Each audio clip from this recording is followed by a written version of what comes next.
Olá pessoal, professor Luizão, matemática aplicada. Agora, dando continuidade aí, hoje a gente vai falar um pouquinho sobre a aula de hoje, né? Sobre uma introdução aí sobre a função de segundo grau. Todos os exercícios, tudo que a gente falou de gráficos, das funções anteriormente, eram função de primeiro grau, né? E lembram que a gente tinha uma dependência de uma variável x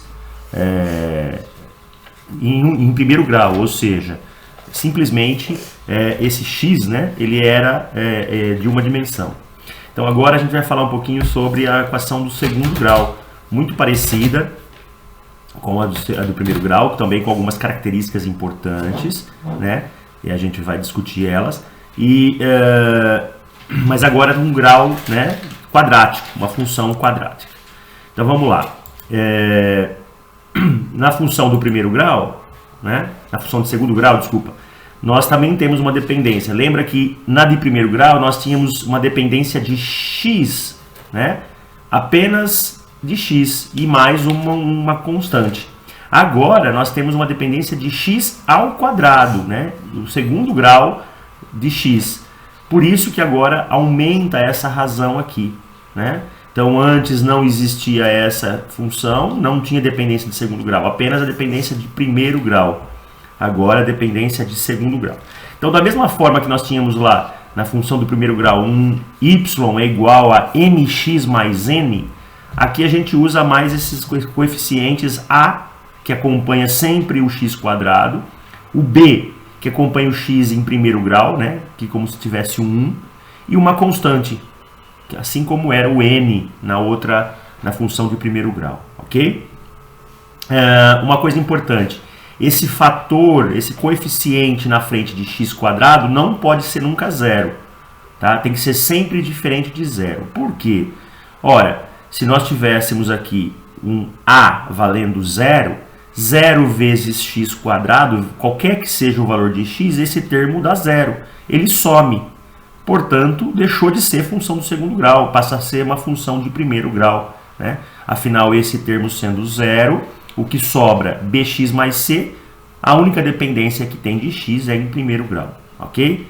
Então, esse a tem que ser sempre diferente de zero. B e c, aí pode ser, não tem problema algum, tá? Esses coeficientes A, B e C, então, né, são aqueles que acompanham x. O A acompanha o x em segundo grau, B em primeiro grau, e o C é o que a gente chama de termo independente. É como se fosse o nosso n na função de primeiro grau, tá ok? E o gráfico, quando a gente tinha na função de primeiro grau, sempre era uma reta. Lembrem, o gráfico sempre era uma reta, ou uma reta ascendente ou uma reta descendente, né? Aqui o gráfico sempre é uma parábola, tá? É a característica principal aí do gráfico da função do segundo grau, sempre uma parábola. E o que determina que ela como essa é parábola é o a, aquele termo que acompanha o x quadrado. Se o a for um valor positivo, ou seja, se o a que acompanha o x quadrado for maior que zero, a concavidade é para cima. Então, esse gráfico, veja, ele é decrescente, decrescente, chega num ponto mínimo e depois começa a ser ascendente, tá? A gente chama isso de boca, concavidade para cima. Se o a for um termo negativo, menor que zero, o gráfico da função de segundo grau vai ser uma concavidade para baixo, né? Ou seja, ele é crescente, crescente, crescente até chegar num ponto máximo, um ponto de máximo, e volta a decair. A gente chama aí de boca, né, para baixo, concavidade para baixo. Percebam que essas características são importantes no estudo da função do segundo grau. E veja que nesse caso aqui, ó, nesses dois exemplos, nós temos dois pontos. Esse ponto aqui e esse ponto aqui, que está cruzando o eixo x. Nós chamamos de raízes da equação, né? Aqui também, dois pontos, né? Esse ponto aqui e esse ponto que cruza o eixo x, raízes da equação. Nesses dois exemplos não mostra, mas vai ter uma hora, obviamente, que vai também cruzar o eixo y, né? Na função do primeiro grau, era o nosso n, era o valor que cruzava o eixo y. Aqui também, no valor que cruza o ponto C, é o que cruza o eixo y. Mas para a gente agora aqui não tem muita importância. Vamos falar mais das raízes da equação. Como que a gente descobre, né, esses pontos aí? Olha lá, as raízes da equação, né? Então esse ponto x1, esse ponto x2, que para cada função vai ser um valor, eles são as raízes, chamadas raízes da equação, tá? Aqui é a mesma coisa, concavidade para baixo. E a gente determina com a fórmula de Bhaskara. A gente até já tratou dessa fórmula numa resolução de um exercício lá da aula 2, tá? Mas agora a gente vai falar um pouco mais a fundo dessa fórmula aqui, né? Então ela tem esse formato. O que é isso aqui?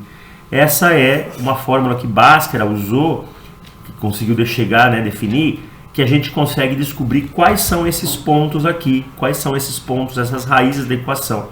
Se eu tenho um gráfico de uma função, se eu tenho a função, né, de segundo grau, eu consigo descobrir para desenhar o gráfico que pontos são esses. Facilita bastante para a gente. Esses pontos, olha aqui, ó, o x, né, que são as raízes da equação, ele tem esse formato. Menos b, lembra que depende dos coeficientes, menos b, mais ou menos a raiz de delta, é uma simbologia matemática, dividido por 2a. Por que mais e menos? Porque, veja, a gente pode ter dois números, até dois números, duas raízes. Então, eu vou usar o mais para descobrir um número e o menos para descobrir o outro número, tá? E raiz de delta. Esse delta é uma simbologia, a gente usa uma letra grega chamada delta aqui, né? Um triângulo.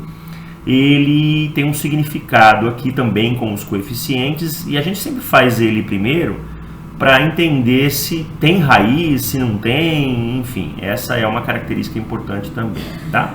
Então essa é a famosa fórmula de Bhaskara e a gente consegue usar isso também para nós definirmos algumas coisas importantes aqui na resolução de problemas né, funcionais, né, modelos funcionais que a gente pode ter em empresas, em situações cotidianas, enfim.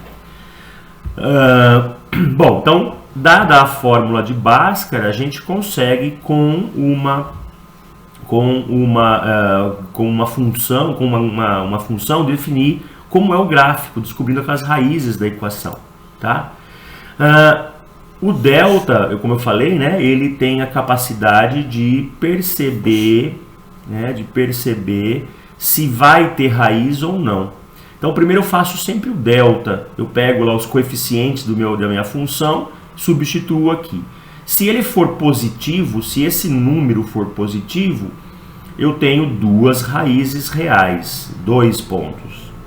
Se esse delta for exatamente zero, eu tenho uma raiz, ou melhor, duas raízes que são iguais, são as mesmas, ou seja, uma raiz real.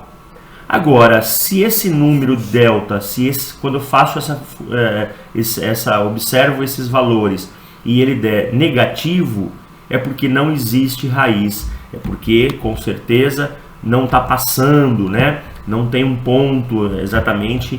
É como se esse gráfico aqui tivesse acima do eixo, ele não chega nem a tocar o eixo x, não tem raiz. Se ele tocar com uma pontinha aqui só, é porque tem uma raiz única, e se tocar duas vezes, como é o caso aqui, eu tenho então duas raízes da equação, ok? Então quem define isso é o delta, e o delta tem esse valor para mim aí. Então vamos pegar como exemplo essa função aqui, ó. Encontre as raízes da função y é igual a x² menos 4x mais 3. Veja, é uma função de segundo grau, pois tem um x² aqui. Quem está acompanhando o x²? Aqui não aparece nada, é porque é o 1. Né? Então o a vale 1. O meu b, o b é quem acompanha o x, então é o menos 4. E o c é o termo independente, que não depende de x, é o 3. Então isso é importante na hora de nós solucionarmos esse problema aqui, ok? Vamos lá para a resolução dele. Tá aqui, ó. Então, encontre as raízes da função x². Esses slides vão estar aí no Web Escola também, tá, pessoal? Encontre as raízes da função x². Como eu falei para vocês, olha lá. O b vale menos 4, o a vale 1 e o c vale 3. Então, vamos substituir no delta, usando a fórmula de Bhaskara. Olha o meu b aqui. O b vale menos 4. Então, b ao quadrado, menos 4 ao quadrado. Menos 4 vezes a vezes c. O a vale 1. O a é quem acompanha o x², vale 1. E o c vale 3.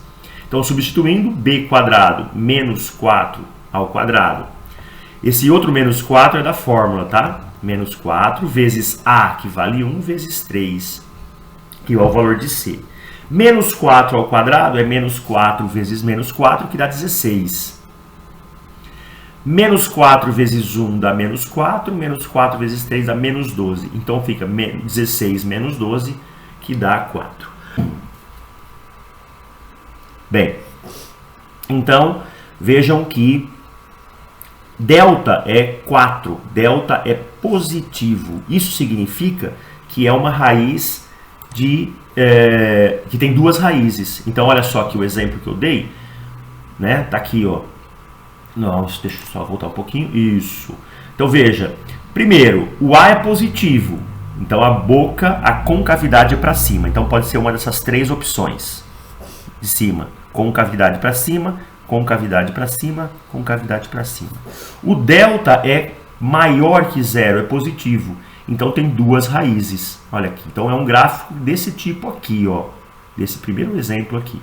Se ele fosse o delta valendo zero, eu teria esse caso aqui. Só toca ele num ponto. E se o delta fosse negativo, eu teria essa qualidade aqui, ó. Tá?